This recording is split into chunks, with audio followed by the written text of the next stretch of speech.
afternoon. Welcome back this afternoon, this evening again.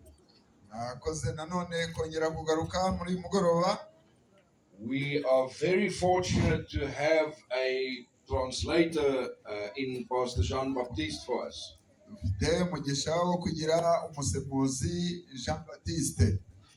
Not only is he translating my words,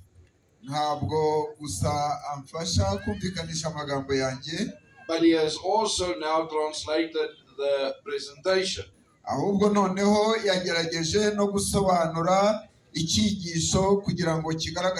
So thank you very much, Pastor. You're welcome. And I hope it's going to be meaningful to the members. This evening we're speaking about baptism.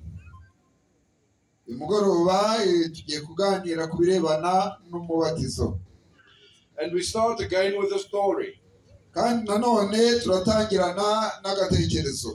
A few years ago, an evangelist held a series like this one in Moscow in the Kremlin.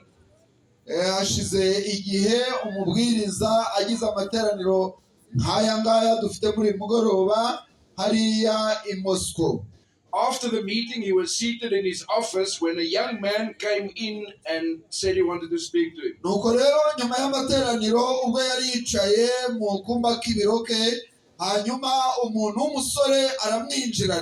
This man had a very rough-looking appearance.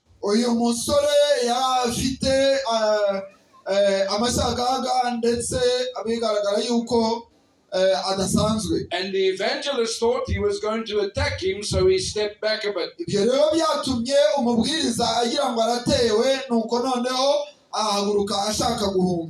The Russian translator stepped in between the evangelist and the person. And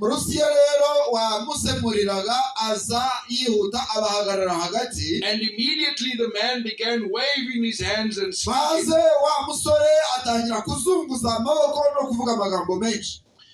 The translator explained that this is one of Russia's notorious criminals.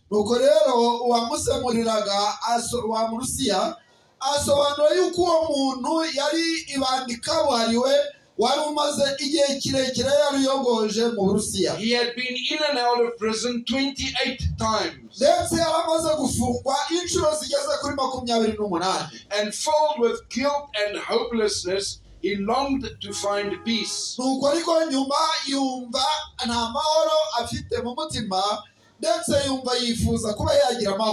The evangelist read 1 John 1 verse 9.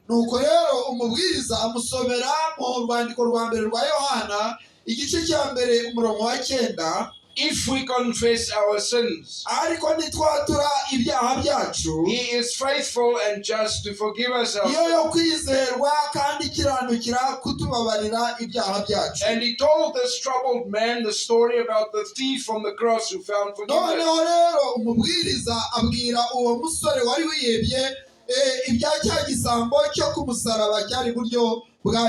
And he assured him that Jesus is still the same today and can give him forgiveness.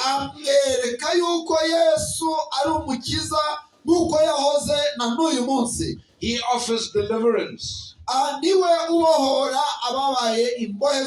He offers salvation. And he encouraged this man to take it and rejoice in it.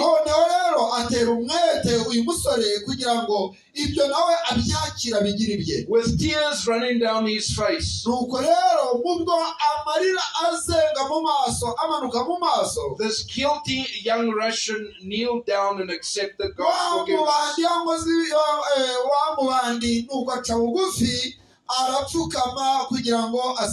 A year later, the evangelist was back in Moscow.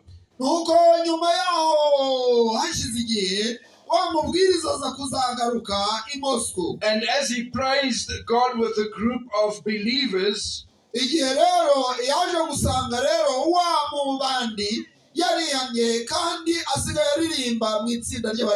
noticed the same man now singing in the choir.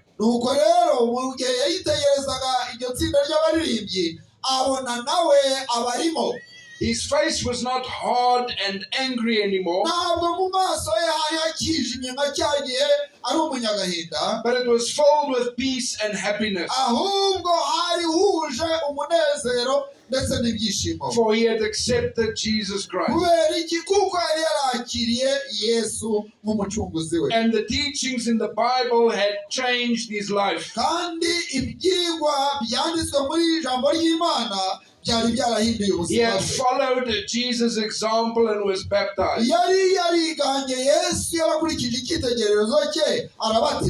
His sins were forgiven and he was enjoying a good life with Christ.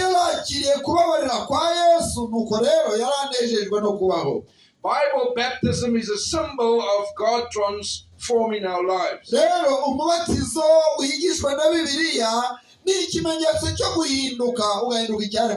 It leads to a new life in Jesus Christ.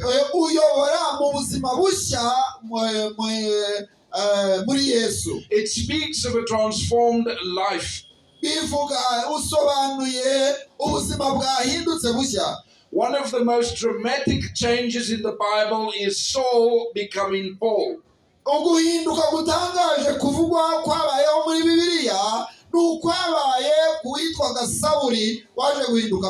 He was a Roman citizen by birth but educated in Jerusalem.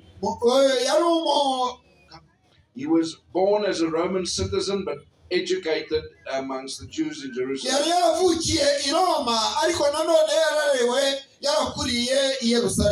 He was zealous for the Jewish religion.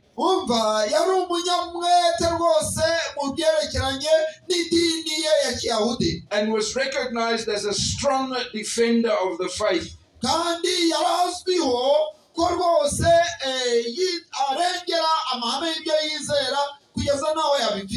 Saul, or as we know him better, Paul,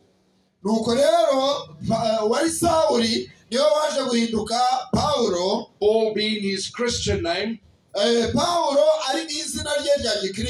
describes what he was doing to kill the Christians.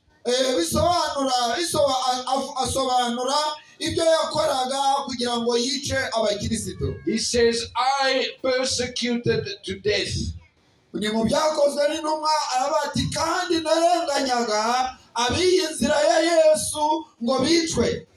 Binding and delivering into prison both men and women, and went to Damascus to bring in chains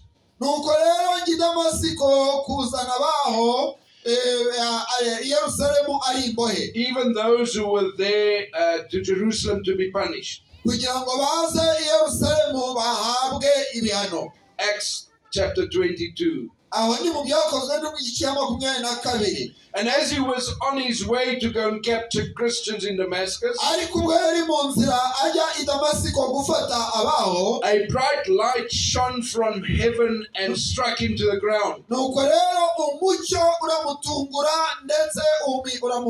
And he heard a voice saying, Saul, Saul, why are you persecuting me? And I answered, who are you, Lord? And the voice answered, I am Jesus of Nazareth, whom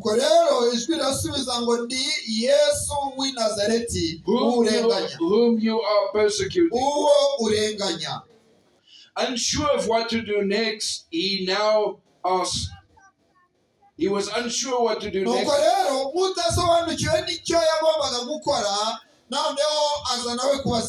And so he asked, what shall I do, Lord? And the Lord said to him, arise and go into Damascus,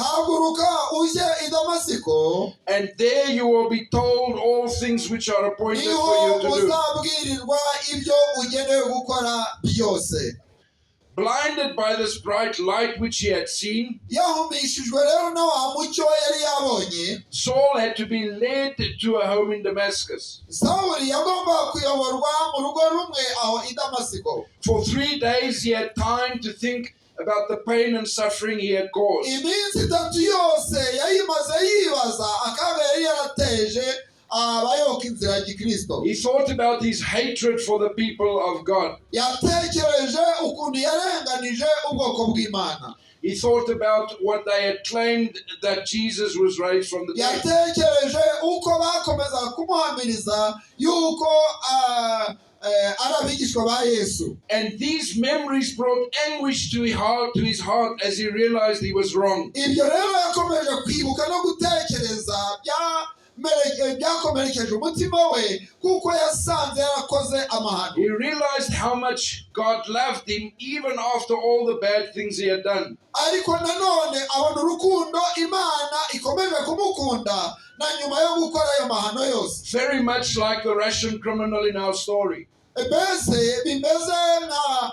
ibya wa musore wo mu Rusiya w'umwicanyi twabonye. And also, unfortunately, like you and like me. Nyamara ibiramambu nanone bimeze nk'ibyanyu nk'ibyanjye. After 3 days of blindness, God sent Ananias, one of his prophets. Nuko rero nyuma y'iminsi itatu yarabaye impumyi, Imana yohereza umuhanuzi Ananiya. And he said to him, Brother Saul, nuko aramubwira ati Sawuli mwene data, receive your sight.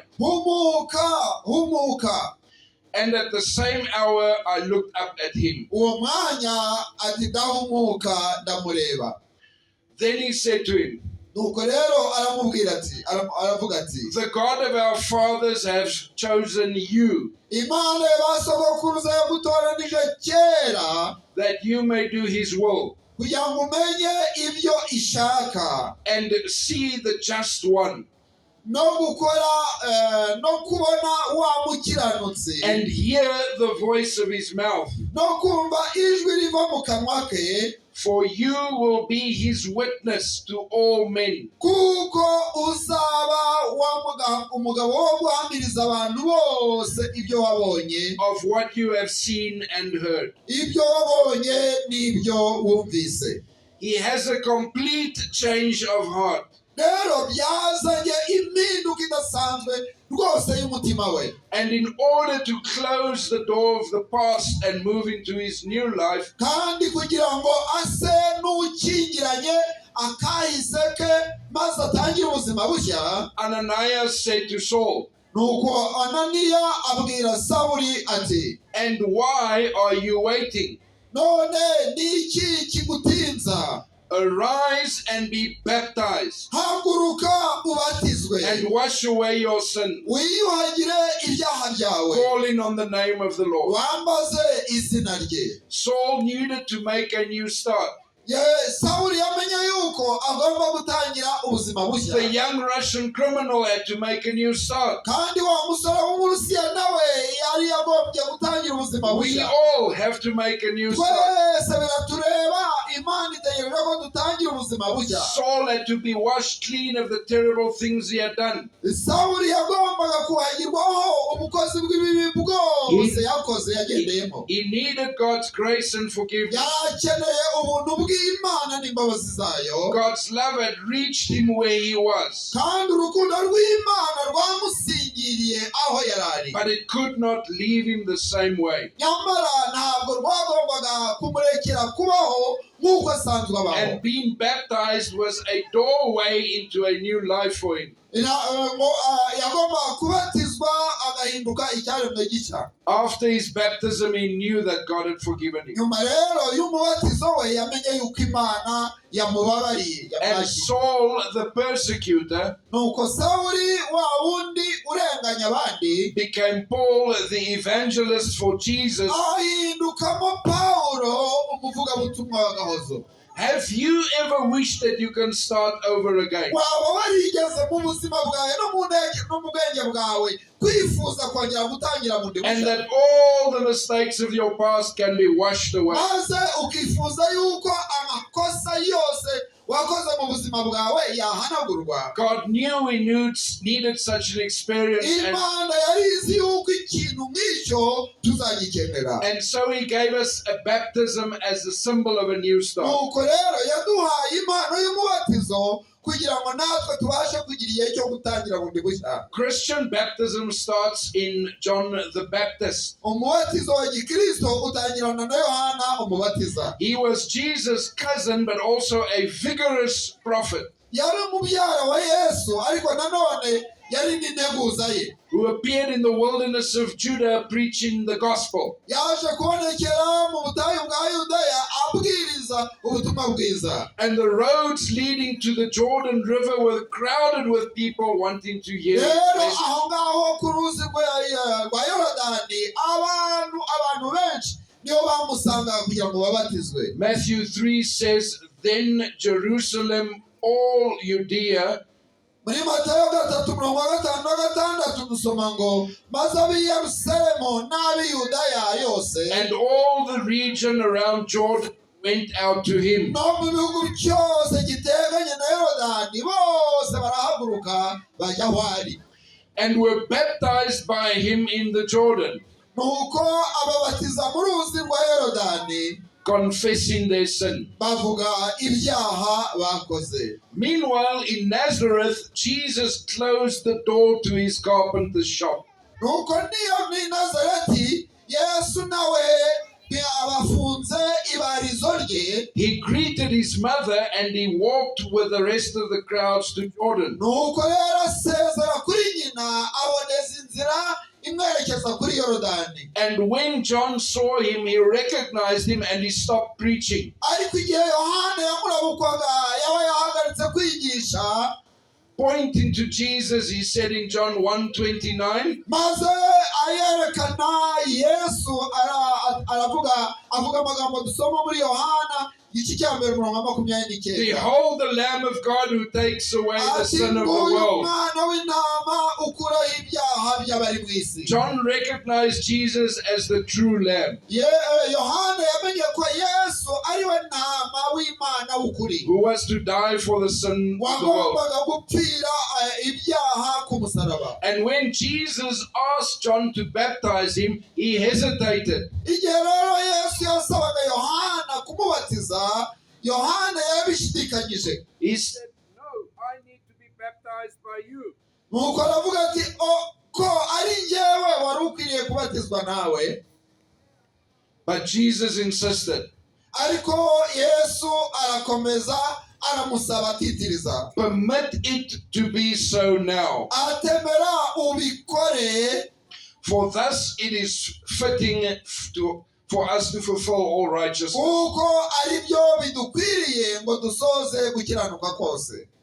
John recognized that Jesus had no sinful past. Yohana yamenye yuko muri Yesu atari umunyabyaha nta cyaha kimurangwaho. And yet Jesus asked to be baptized. ariko nubwo Yesu yari umuziranenge, none dore kandi yarimo asaba umubatizo. Because he wanted to set a perfect example for us to follow. ni ku mpamvu yuko yashakaga kuduha icyitegererezo. And that is the reason why I was baptized. kandi niyo mpamvu yatumye nanjye mbatizwa. In April 1987 by my grandfather. mu kwezi kwa kane 1987. 1997 niyo nanjye nabatijwe. Who was also a preacher like me.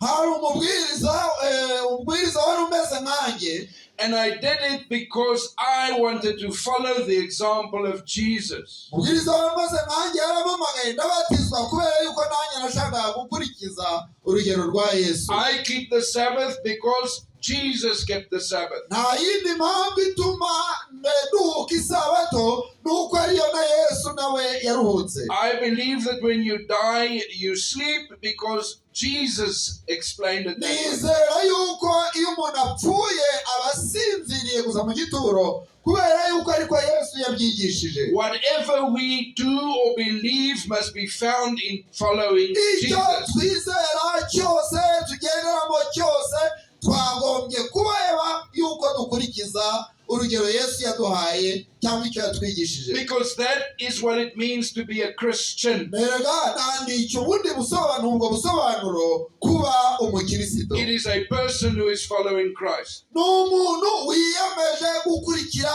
Kristo. And that is why we are present in the seminar also. niyo mpamvu rero dufite n'ibyigisho bimeze nk'ibi. So John immersed Jesus in the Jordan River. Nuko rero Yohana aba yibije Yesu mu mazi mu ruzi rwa Yorodani, burying him under the water, amwibizamo imbere hasi mu mazi, and bringing him up again.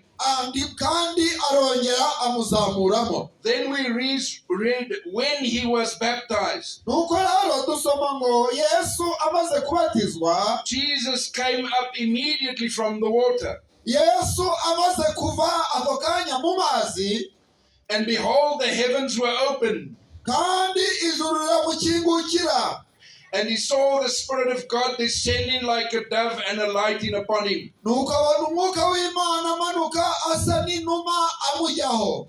And suddenly a voice from heaven saying, Maze ako kanya ijwi rivugira mu ijuru, this is my beloved Son in whom I am well uyu pleased. umwana wanjye nkunda nkamwishimira. As Jesus came out of the Jordan River Igihe Yesu yavaga mu mazi mu ruzi rwa Yorodani, and stood with muddy clothes on the bank of the river, maze ahagaze aho iruhande rw'inyanja rw'uruzi rwa Yorodani, God publicly acknowledged him as the Messiah or the Anointed One. Imana yabitangaje ku mugaragaro yuko ari we wa wundi witwa Mesiya uwasizwe. And this marked the beginning of his public ministry, as Ibyo Peter kandi says. byatangije ku mugaragaro umurimo yari yaraje gukorera ku isi. Peter says, God anointed Jesus of Nazareth with the Holy Spirit and with power.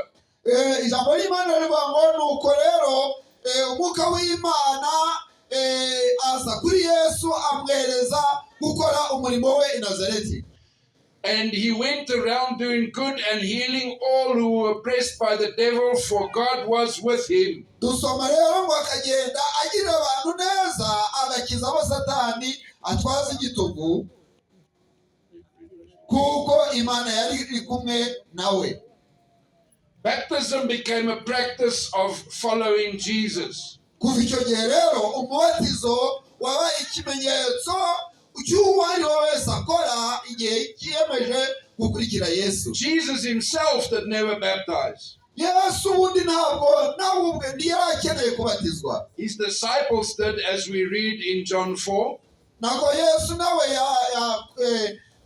yakomeje kubatiza nk'uko tubona muri Yohana igice cya 4. The Pharisees had heard that Jesus made and baptized more disciples than John.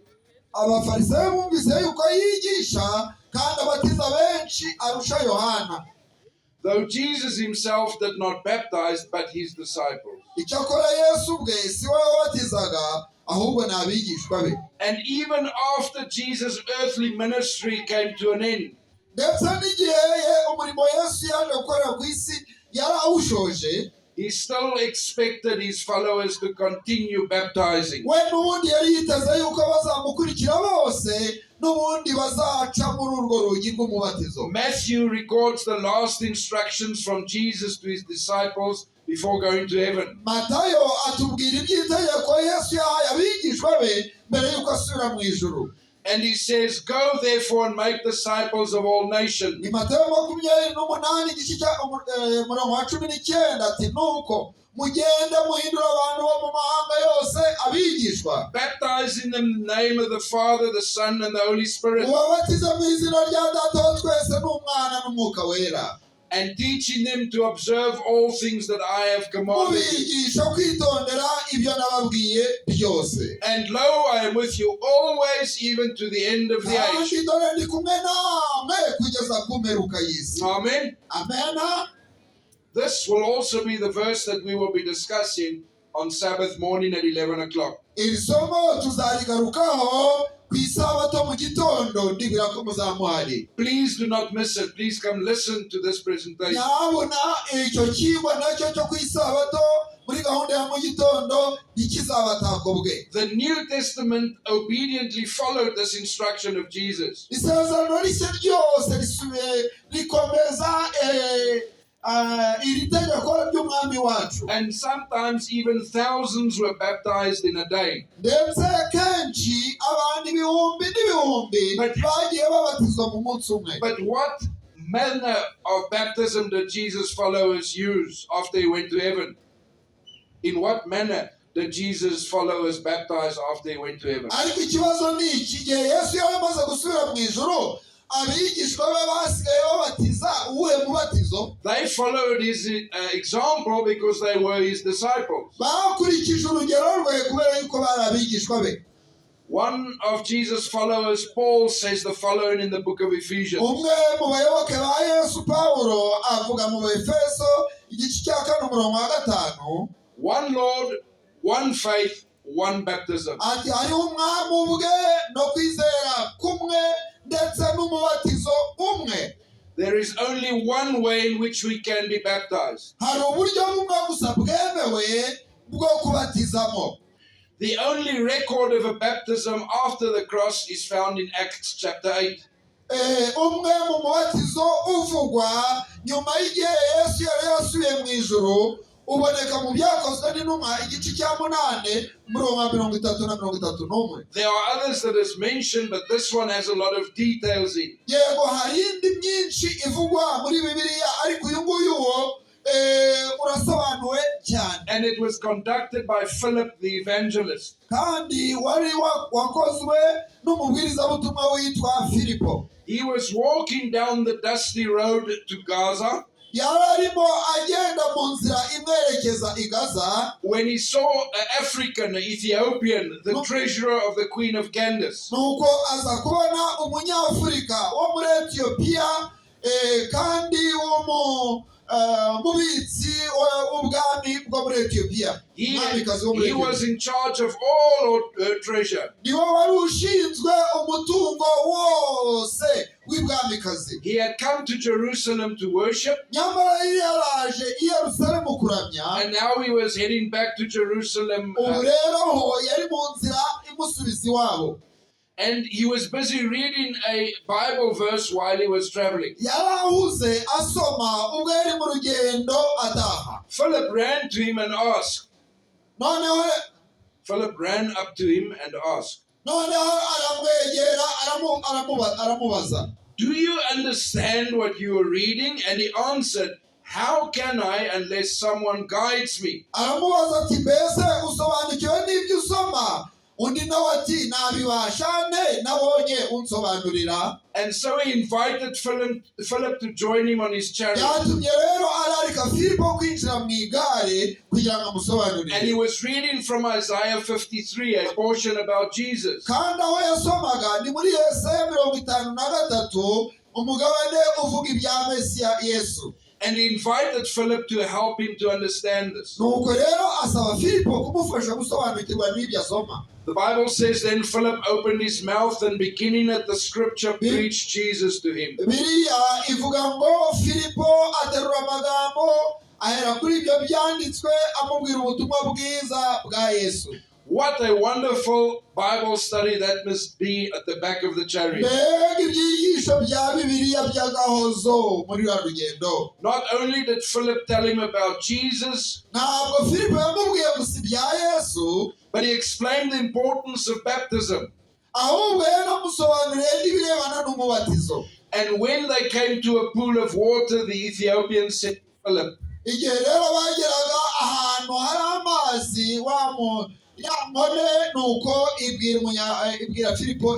see, here is water. What hinders me from being baptized?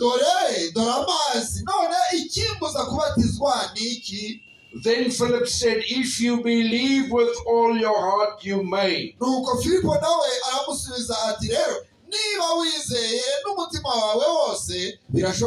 And he answered and he said, I believe that Jesus Christ is the Son of God.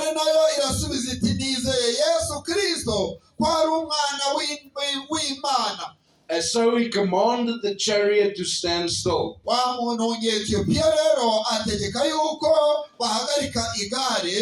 And both Philip and the eunuch went down into the water, and he baptized them. nuko baramanuka bajya mu mazi bombi, Filipo n'umunyetiyopiya w'inkone arayibatiza.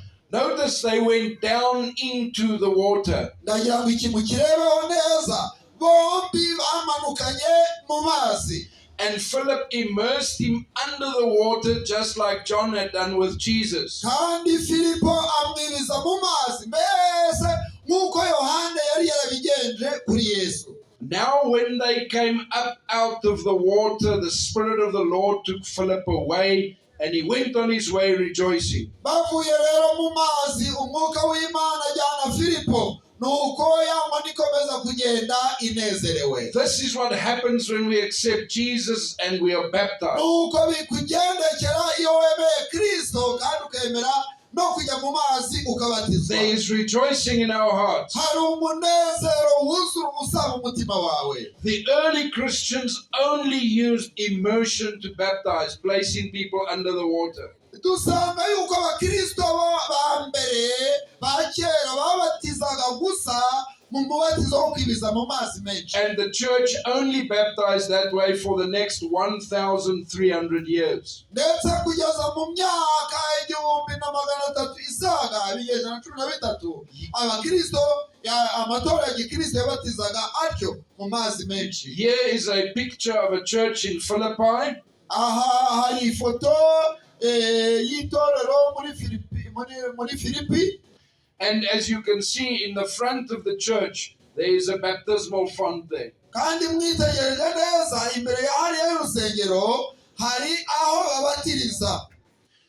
And there are many other such archaeological discoveries showing big baptismal fonts. abiga iby'amateka bavumbura ahantu henshi hatandukanye hose hibizenga cyangwa ibyobo byabatirizwagamo babatirizagamo kera. I had visited this one even in Italy and found that it was a big baptismal font. ngewe nashoboye no gusura hano mu Butaliyani ndahabona aho babatirizaga kera. The guy told us in Italy alone there are 66 big baptismal fonts that have been discovered. uwatuyoboraga mu bukerarugendo yatubwiye yuko hari ahantu harenze 666 hameze hatyo babatirizaga berekana ko ari mu mazi menshi. And many others in cathedrals all over.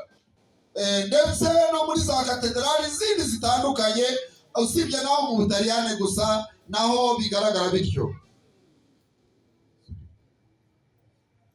Sorry about that.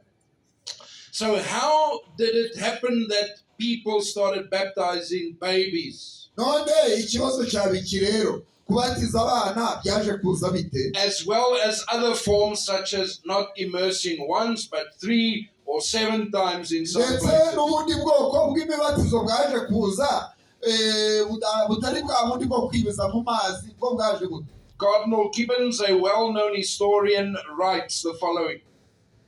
Cardinal Gibbons, he's a historian and he writes the following. hari umwanditsi wanditse mu by'amateka witwa w'umukaridinali witwa Yakobo Gibo. umukaridinali Yakobo Gibo yanditse muri aya magambo. He says, for several centuries after the establishment of Christianity, we yavuze ati mu binyejana byinshi nyuma y'ishyirwaho ry'umubatizo wa gikristo, baptism was done or conferred by immersion. umubatizo wakorwaga mu buryo busanzwe bwo kwibiza.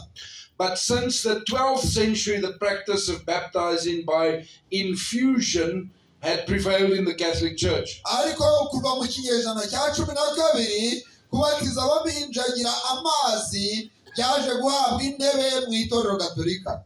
As the manner is attended with less inconvenience than baptism by immersion. kuko ubu buryo bwo kubatiza kubatiza bwitabirwaga kurusha umubatizo wo kwibizwa. The church exercised her discretion in adopting the most convenient method. uburyo bwateye itorero amakenga maze bukajya bukoreshwa. according to the circumstances of time and place. bukajya bukoreshwa hakurikijwe igihe n'ahantu. So he says this was changed from immersion to other forms because it was more convenient. icyo karidinali ariho atubwira ahangaha ni uko umubatizo waje guhinduka bikurikije ahantu ndetse n'abantu. Maybe because ladies dressed in their finest clothes and did not that want to be spoiled by the water. ahari kubera yuko abagore bambaye utwenda tubonerana twiza noneho bakanga yuko tujya mu mazi ngo bishyire ku karubanda. But is that God's method of baptism? ariko ikibazo ni iki, mbese nibwo buryo nabwo bw'Imana bwo kubatiza? It is not, and we cannot do what is convenient to us. oya rwose ntabwo ari bwo buryo bw'Imana, kandi ntabwo ari bwo dukwiriye kwishakira twebwe ubutunogeye And be disobedient to the word. maze bikatujyana ahubwo mu kubahuka itegeko ry'Imana. Even many places put water on the Bible, on a baby, they sprinkle it with water today. ni henshi ubu ngubu banyanyagiza utuzi mu gahanga k'umwana ndetse k'uruhinja kugira ngo bamubatize. But this is also not right because that baby cannot make a decision to follow Jesus. ariko nanone ikindi kibigize umwaku ni uko uyu mwana adashobora kwifatira icyemezo cyo kugira ngo abatizwe. The word for baptize in Greek is the word baptizo. ijambo ukubatiza mu kigiriki ni uko nguko arivuze. And it was originally used for ladies who are dyeing their white cloth. kandi rikaba ryaravutse rivuga iby'ababyeyi bafata imyenda yabo y'umweru bakayijandika mu mazi. So they would prepare a bowl with some coloring in. They would prepare a bowl with some coloring in, or a holder with some color.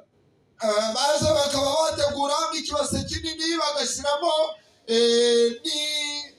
nabyita imiti yabigenewe.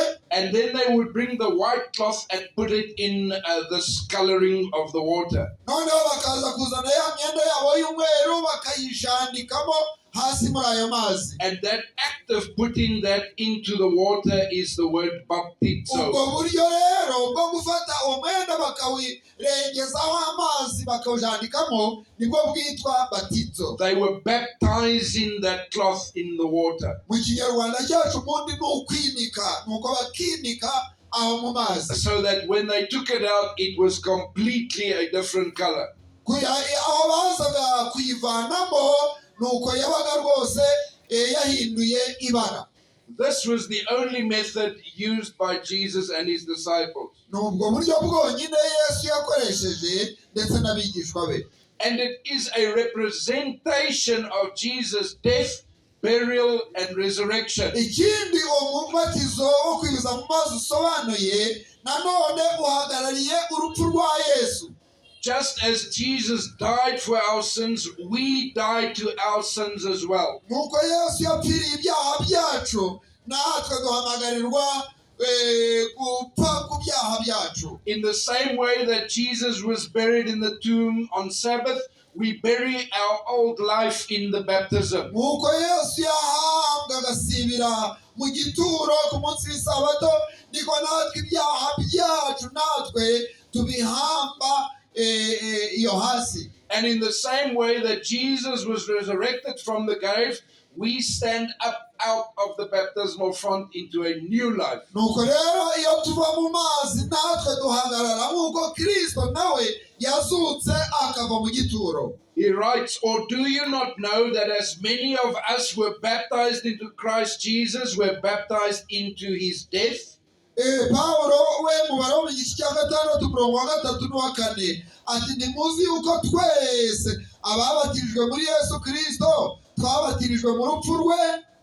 Therefore we were baptized with him through baptism into death. nuko rero kubw'umubatizo twahambanywe nawe mu rupfu rwe. Jesus did not stay in the grave. Yesu ntabwo yaheze mu gituro, He came forth victorious. yavuyemo ari umuneshi. When we are baptized, the old man is left in the water. ku mubatizo rero umuntu wacu wa kera arapfa agahambwa. That old man is buried, but a new man stands uwo up. muntu wa kera arahambwa ariko umuntu mushya aba akwiriye gutangira. And we arise into a new life. nuko twasa n'abazutsa mu buzima bushya. He continues to say that just as Christ was raised from the dead by the glory of the Father, nuko Pawulo akomeza avuga ati nuko kugira ngo nk'uko Kristo yazuwe n'ubwiza bwa Data wa twese, even so we should also walk in the newness of life. aba ariko natwe tugendera mu bugingo bushya. Coming out of the water represents the resurrection of our new life. kuva mu mazi kwacu ni nk'ikimenyetso cy'uko dutangiye imibereho mishya. So only a baptism by immersion can represent death, burial, and resurrection. rero umubatizo wo kwibuzwa mu mazi menshi niwo wonyine ubasha kwerekana gupfa, guhambwa no kuzuka. But how important is baptism? Is it really necessary to be baptized? none agaciro gakomeye k'uyu mubatizo ni akahe? mbese koko ni ngombwa kubatizwa? One night, a Jewish leader by the name of Nicodemus came to speak to Jesus. umugoroba rero umwe mu bafarisayo yaje gusanga Yesu nijoro maze aramuganiriza. He came in secret and he tried to flatter Jesus by saying, yaje mu ijoro yitwikiriye ijoro kandi atekereza yuko abasha kuryoshya amagambo kuri Yesu avuga ati, Rabbi, we know that you are a teacher come from God. mwigisha, tuzi yuko uri umwigisha wavuye ku Mana. For no one can do these signs that you do unless God is with him. kuko ntawe ubasha gukora ibimenyetso nk'ibyo ukora. Jesus could read through his heart, so he went straight to what Nicodemus needed. Yesu yashoboraga gusoma mu mutima wa Nikodemo, nuko rero arabicengera abona icyo Nikodemo akeneye. Jesus answered and said to him, most assuredly I say to you, Yesu rero niko kumusubiza aramubwira ati ni ukuri unless one is born again, he cannot enter the kingdom of God. nakubwira yuko umuntu utabyawe ubwa kabiri atabasha kubona ubwami bw'Imana. Nicodemus was puzzled, and so he asked Jesus, nuko rero Nikodemo bisa naho bimutangaje maze abaza Yesu, how can a man be born when he is old? Can he enter a second time into his mother's womb to be born? mbese umuntu yabasha ate kubyarwa akuze? yakongera agasubira mu nda ya nyina akabyarwa? But Jesus made it clear that he was talking about a spiritual birth. ariko Yesu ashaka gukuraho igihu kugira ngo amwereke yuko icyo ari kuvuga ari impinduka yo mu bya mwuka. And he said, most assuredly I say to you, unless one is born of water and the Spirit, he cannot see the kingdom of God. Yesu aramusubiza ati ni ukuri ndakubwira yuko umuntu utabyawe n'amazi n'umwuka atabasha kwinjira mu bwami bw'Imana. So Jesus said it is very important to be baptized. Yesu rero arimo arereka Nikodemo ati iki ni ingenzi rwose cyane. Nicodemus probably anticipated going to heaven and entering the kingdom because he was a rabbi. Nikodemo yibwiraga yuko byamushobokera gupfa kujya mu ijuru gusa by'umwihariko yuko yari umufarisayo. And because he was a descendant of Abraham. kandi kubera nanone yuko yari uwo mu rubyaro rwa Aburahamu. But Jesus made it clear that it was only through baptism that he could enter the kingdom. ariko Yesu amukurira inzira ku murima ati rwose birasaba yuko unyura no mu mubatizo.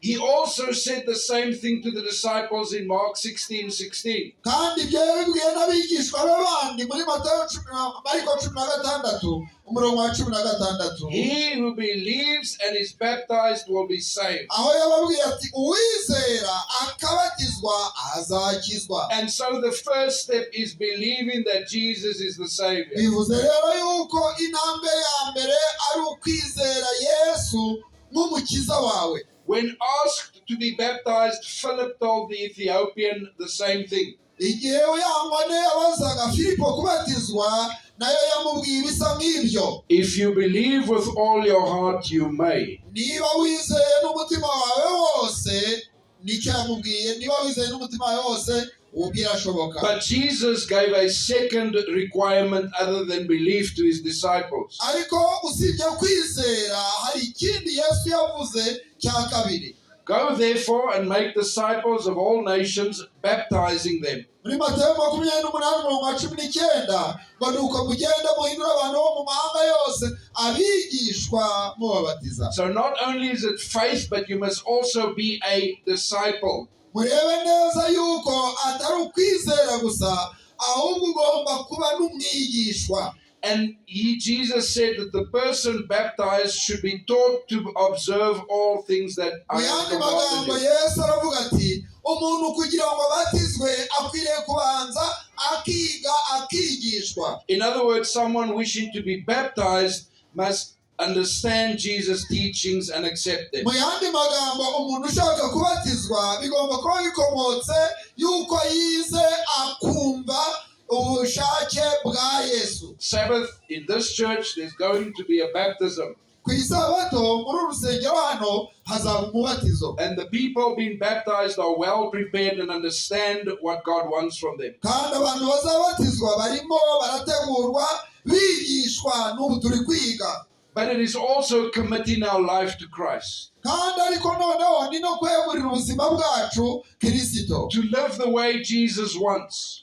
To live the way that Jesus wants us. Kugira ngo tubeho nk'uko Yesu abisaba cyangwa nawe yatweretse. And turn into a new direction, also called repentance. Maze ahubwo tukagana no mu kindi cyerekezo aribyo byitwa kwihana. As we find in Acts chapter 3. Nk'uko tubisanga mu byakozwe n'intumwa igice cya 3 umurongo wa 19. Repent therefore and be baptized that your sins may be blotted out. Nuko mwihane muhindukire ibyaha byanyu bihanagurwe. Look now at 3 simple steps to baptism. Kugira ngo noneho tubirebe neza ni intambwe eshatu zitujyana ku mubatizo. And I share this specifically for our visitors who are considering this. Kandi by'umwihariko ndagira ngo bashyitsi bacu muri aha ngaha muziteho. Before baptism, the person should accept Jesus as their personal Savior. Mbere y'umubatizo, intambwe ya mbere buri muntu wese agomba kwemera Yesu nk'umukiza kandi nk'umwami we. Before baptizing, the person should understand the teachings of Jesus and be willing to follow them. Mbere y'umubatizo buri wese agomba gusobanukirwa n'inyigisho za Yesu kandi akaba yiteguye kuzigenderamo. Before baptizing, the person should confess their sins and repent, demonstrating a new life. Icya gatatu kandi mbere y'umubatizo buri wese agomba kwicuza ibyaha bye akanabyihana akaba yiteguye gukurikira inzira y'umwami we. Accept Jesus, understand his teachings, and repent. Emera Yesu wiyemeze kumukurikira kandi ureke ibyaha byawe. By following these steps, you can also get rid of your guilt like the young Russian. Nuko rero mu gihe ukurikiriza intambwe nawe uzakira wa mutima ugushyira ku gidodo nk'uwo wa musore wo mu Burusiya. Sometimes people ask, if I'm baptized, do I then become part of a church? Abantu nanone bakibaza ikindi kibazo. Mbese umubatizo ntuhagije gusa ni na ngombwa yuko ngira n'itorero mbarizwamo? The Bible teaches that baptism is baptism into Christ's church or body. Nuko rero Bibiliya yo iduhamiriza yuko umubatizo utwinjiza mu muryango ariwo torero ry'Imana. When the 3,000 were baptized at Pentecost, we read the following. Igihe 3,000 byabatizwaga kuri wa munsi wa Pentekote dusoma aya magambo. Then those who received the news were baptized. Nibyakozwe n'igice cya 41 na 42 ngo nuko abemeye amagambo ye barabatizwa. And that day about 3,000 souls were added to them. abongerewe ku basanzwe kuri uwo munsi baba nk'ibihumbi bitatu. And they continued steadfastly in the apostles' doctrine and fellowship. Kandi bahoraga bashishikarira iby'intumwa zigisha baganasangira n'ibyabo. In the breaking of bread and in prayers. No kumanyagura umutsima ndetse no gusenga. These people were added to the fellowship of the church. Rero uko byagenze bya bihumbi bitatu bibatijwe bongerewe ku bari basanzwe mu itorero. They became part of God's Bible keeping church. Noneho nabo babaye umugabane umwe w'itorero ry'Imana. Paul writes the same to the Corinthian church. Pawulo yanditse ibisa nk'ibyo mu rwa mbere rw'Abakorinto igice cya 12 umurongo wa 13. For by one Spirit we are all baptized into one body. Ati kuko mu mwuka umwe arimo twabatirijwe kuba umubiri umwe. We end with the story of Paul and Silas. Turagaruka nanone turakomereza ku gitekerezo cya Pawulo na Sila, who were preaching the message in the city of Philippi. aho babwirizaga ubutumwa mu murwa wa Filipi. As a result of their preaching, people became upset and angry. Nuko rero uko bakomeza kwigisha abantu barabahagurukana barabarakarira. And in order to save their lives from the people who wanted to kill them, they placed them in prison. Kugira ngo rero babakize abo bantu bashaka kubahitana nuko babashyira muri gereza. The jailer of the prison was told that they may not escape. Wa muntu umurinzi wa gereza yari ahawe amabwiriza yuko akwiriye kubakomeraho ntihagire n'umwe umutoroka. But these missionaries did not become discouraged. Ariko ababwiriza butumwa ntabwo bacitse intege. And about midnight, while they were praying and singing, a great earthquake shook. Ahubwo nijoro ubwo baririmbaga basenga nuko rero umutingito uburaje. The doors were open and everyone's chains fell off. Kandi imiryango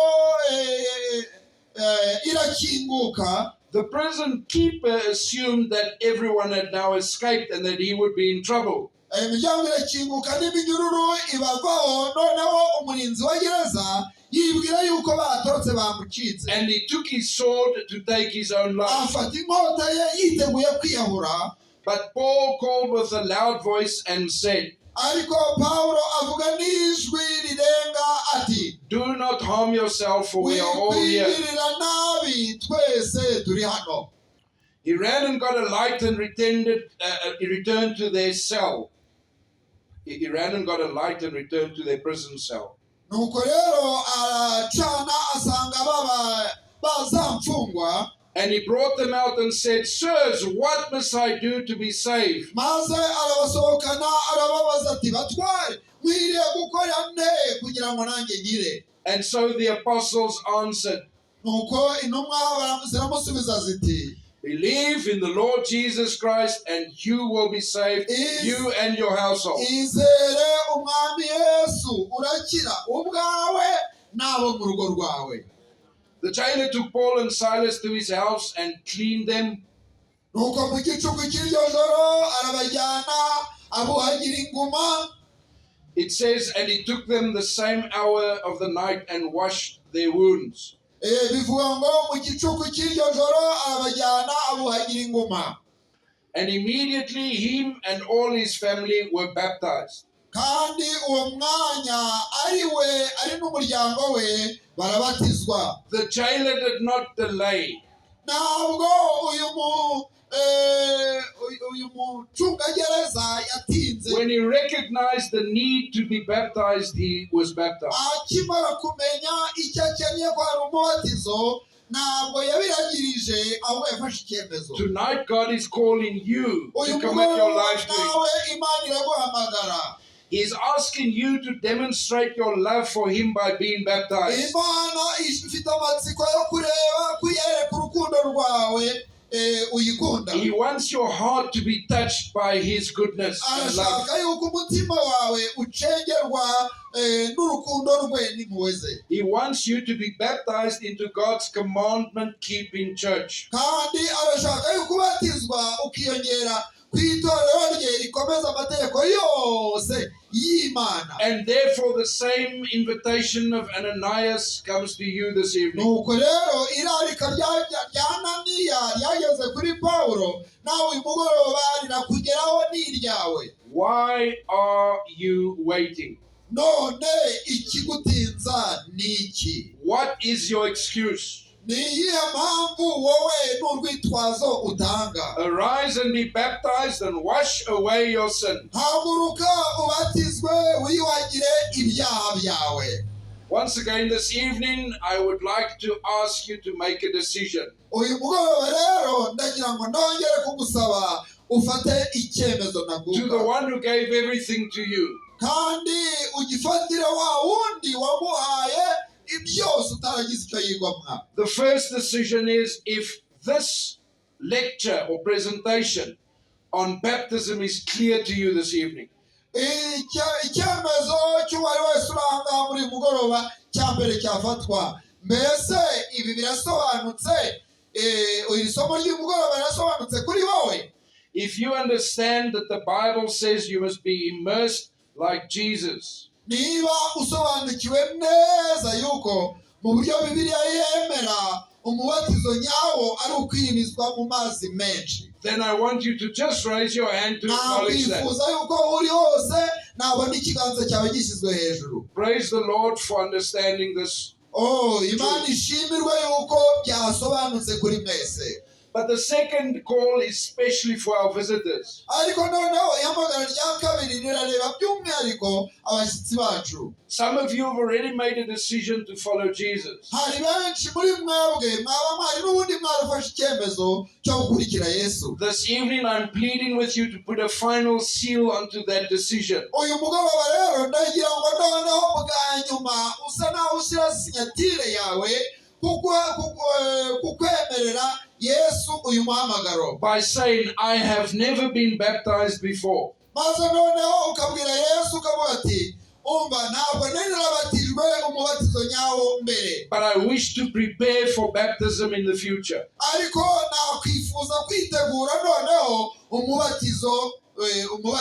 To those people, I would invite you to please come forward for a special prayer.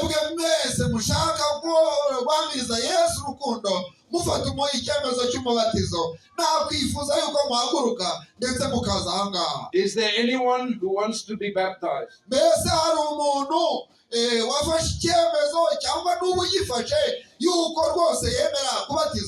Then please come forward now. Niba wari waragifashe ngwino wongera uvugurure isezerano ryawe, kandi niba ari n'ubwa mbere fata icyemezo muri uyu mugoroba nawe ube mu biteguye umubatizo. Amen. Come stand here.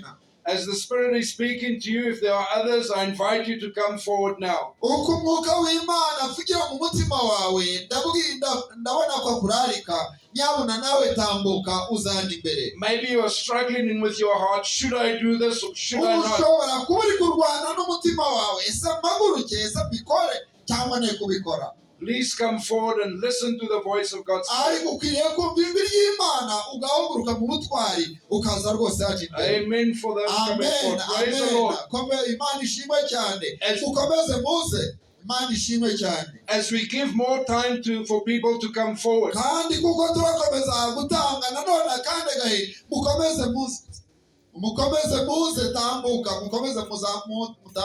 I want to request those in the audience to pray silently in their hearts.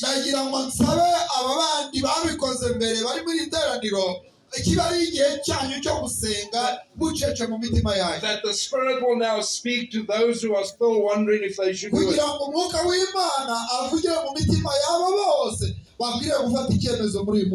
And to those struggling with a decision, that you would listen to the Spirit as He calls you.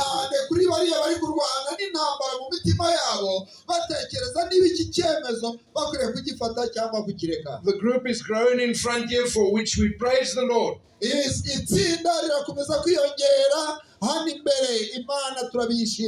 But I want to make a last and a final appeal. Is there anyone who wants to come forward?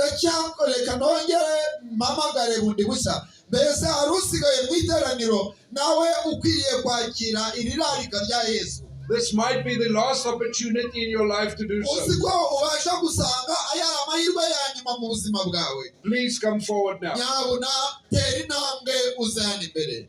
I'm going to come back to this call, but I want to move to the third one. Yego ndacyakomeje gutegereza ko muza, ariko reka nanone mvuge niki. And that is to people who previously have been baptized Hari abantu bari barabatijwe bigeze kubatizwa mbere, and maybe feel they want to be rebaptized again. ariko bakaba bazi yuko batabyitwayemo neza, bagomba kuvugurura amasezerano yabo n'Imana. Please come forward now. Nuko bakongera kubatizwa, namwe nimuze. The Bible speaks of people who were baptized again. Bibilia itubwira abantu bari barabatijwe ariko bongera kubatizwa bundi bushya. And so it is allowed. Nuko rero biremewe na Bibilia, ubwero ko byemewe ngwino nawe. The final call is to those who are still seated here. Kandi umuhamagaro wanjye wa nyuma urareba abantu mucyicaye. And I want you to think back to that day when you were baptized. Ndagira ngo ubwo mwese murababatijwe mutekereze wa munsi wabatijweho. And if you want to say to the Lord, Lord, since my baptism I have maybe moved away from you. Nuko rero niba usanga kuva wabatizwa urugendo rwawe hari aho utagenze neza, ukaba ushaka kuvugura amasezerano yawe n'Imana, But I just want to recommit my life to you this evening. ukamubwira Imana uti ndabona hari aho ntagenze neza, ariko uyu mugoroba ndashaka kuvugurura amasezerano yanjye nawe. Then please stand now for the closing prayer. Ndagira ngo nawe ngusabe uhagurukira aho uri ubwo tugiye gusenga. I'm standing because I want to make a recommitment to the Lord. Ati nige wa mbere ndahagurutse, ndahagaze kuko nanjye nifuza kuvugurura amasezerano yanjye I n'Imana. see others are standing as well. Kandi ndabona n'abandi muhaguruka kuko mu mitima yanyu hari ibyo mushaka kuvugurura nabo amasezerano n'Imana. And we praise the Lord for those who have made the decision to be baptized. Turashima cyane Imana kuri mwebwe mwafashe icyemezo cy'umubatizo muri mugoroba. But just before we kneel in prayer, Ariko mbere yuko dupfukama ahangaha kugira ngo dusenge, I would like to make a final appeal ndagira ngo nongere nkore irarika rya nyuma to anyone who would like to come forward and join this group. ku muntu wese ukiri mu iteraniro nyamara umutima we ukomeje gukomanga, akaba akwiriye gufata icyemezo agasanga abandi hano imbere. You are welcome to do so now. Rwose turakuraritse nawe ngwino wiyemeze umubatizo utaha.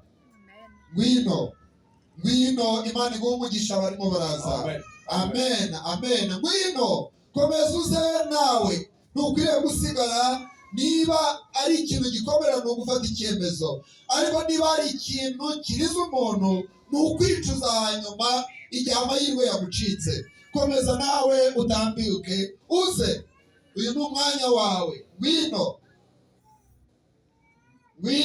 ubwo tugiye gupfukama tugasenga iri tsinda nawe ukwiriye kuribamo ukitegura umubatizo ejo bundi ku isabato. Ngwino. If you have not stood up and for the prayer this evening to be baptized, niba utahagurukijwe uyu mugoroba no kugira ngo ubatizwe, but that desire is in your heart, ariko hari icyifuzo mu mutima wawe, then please come speak silently to Pastor Jean-Baptiste. ahari waba utaje ahangaha imbere, nuko rero mwibanga uce hirya uvugane na Pastor Jean Even Baptiste, Pastor Joseph or one of the leaders. cyangwa se Pastor Joseph cyangwa Pastor Hesironi, nguriya nagire gutya, And they will also lead you to this process. nabo bari bugufashe muri iyi gahunda n'icyifuzo cyawe. But for now, we are going to kneel together in front here. Ariko ubu noneho tugiye gupfukama ahangaha. And as we kneel, I pray that you will stand with your heads bowed. Kandi mu gihe dusenga ndagira ngo nawe wubike umutwe wawe. And after the prayer, that you will follow the elders for further instructions. Nuko rero nitumara gusenga mwese muraza gukurikira abayobozi aho barabereka muraza kuvuganira. Mwegere hano, mwese hano ni hanini, mwegere. Abana mwegere imbere cyane, abana muze hano imbere cyane. Please come kneel with us. Yego, mugumaho mwe kwegera umubwiriza, mugumaho. Kandi mwe gusakuza, yego.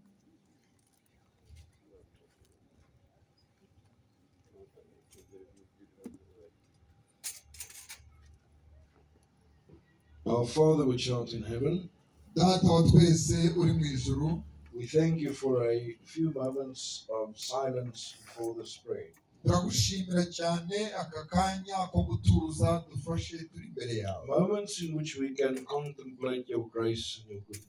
Nagahe tubasha kongera kurebesha amaso yacu kugira neza kwawe n'urukundo rwawe. And for the miracle we are experiencing here this evening, we say, thank you, Lord. Ndetse no kubw'igitangazo dukoreye muri uyu mugoroba rwose turagushima tuvuga duti urakoze Mana. And we praise your name forever and ever. Turashimira cyane duhimbaza izina ryawe iteka n'iteka. Thank you for those who are kneeling this evening Turagushimira abangaba dupfukamanye ahangaha. and being on their knees, acknowledging that they need you every day. Kandi mu kuri usobanukiwe n'ibyifuzo byabo biri mu mitima yabo kandi gushaka kwabo urakuzi. I pray that this new beginning in their lives will be very meaningful. Data turagusaba kugira ngo iki kimenyetso cy'itangira rishya cyabo bagize muri uyu mugoroba kibe gifite ubusobanuro bwimbitse mu buzima bwabo iteka.